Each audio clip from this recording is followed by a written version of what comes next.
And that epic fight scene that we got, that chasing, like going out there with Death Gun, Kirito, and Sinon. Definitely an episode that was very action-packed and very dark around about the end of the episode as well, revealing their truths to one another. This episode of SAO, we saw that Sinon from basically nearly got to like death's end right there. If it wasn't the Kirito coming right out there, using some smoke grenades, getting her the fuck out of there, and it's like, yo, I need to say Sinon right now. And it was like, it was very funny that he was saying that, oh, you would have done the same thing, but let's be honest, would Sinon have really done that in her current condition? If she saw like that gun and everything like that, do you think she would have been able to pull the trigger? She probably would have seen Kirito just die right there. So I think those were just words of encouragement that Kirito was just saying. Not to mention as well, we saw that epic chase scene that we had. Got to see like all of them trying to escape on like a bike and stuff, and then he was trying to chase them on like a robot horse and stuff. It was a very impactful thing, like seeing that like chasing her, and very well done with the CGI, may I add, in this episode, where we just saw like the CGI was blending very well with the characters, and they used it when it needed to. And it's like Sinon was that terrified of this man, little Death Gun, saying this could put, is this the person I shot? Like, it's, you know, I'm nightmares because of this, and using the same gun. It's like, I can't do this, and he's terrified, and she can't even shoot. It had to be up to Kirito as well, helping her trying to shoot, just so they could actually throw him up by shooting like a canister or something, just so he could jump out of that horse.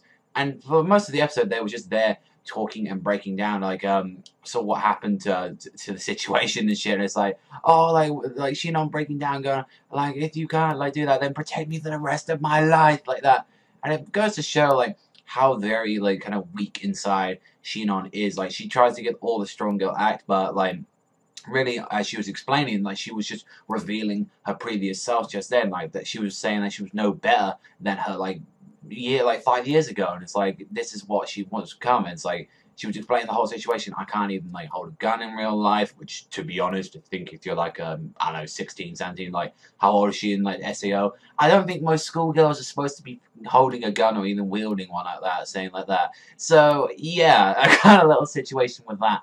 But when she's seeing like telling Kirito about the murder, and then Kirito felt obligated, because I felt like it's weird as well that Kirito didn't say yes to that protecting for the rest of my life. Normally, Kirito is like that sort of person saying, oh, I'll protect you for the rest of my life. Like, you know, that sort of stuff he would say to Asuna and stuff like that. But regardless of what, he was showing a lot of, like, bravery in this episode, because Sinon was very curious, saying, like, how can you be so brave, like, in front of, like, this dead guy? It's like, it's not because he's very brave, it's because he has things to protect, you know, Asuna and all his friends to protect, make sure that nothing like this ever happens again. Not to mention the saying, oh, why don't we just like hide out in here and just say shoot each other once there's only you know, one guy left to win the bullets. So that's just, they're pretty much in the same situation like Sword Art Online was, that they can't log out, they can't get out of here. Either they had to like wait for some people to get murdered, or pretty much they're gonna have to like just shoot themselves like that if they're the last people. But at the cost of like, you either shoot yourself now, get out of this game while you can, like, and let innocent civilian dies. You either like wait it out and then do it, and then you could still got the chance of that, and then pretty much you got to go out now, kill him before he can stop like killing any more civilians. Like, out of all the choices you've got, that is honestly the best one that they can do. Honestly, what Kirito could do, because he doesn't want to let any civilians happen like that. And it was kind of emotional once he told her about SAO, and saying like, oh, you're like one of the SAO survivors, and a hunch was pretty much correct on that.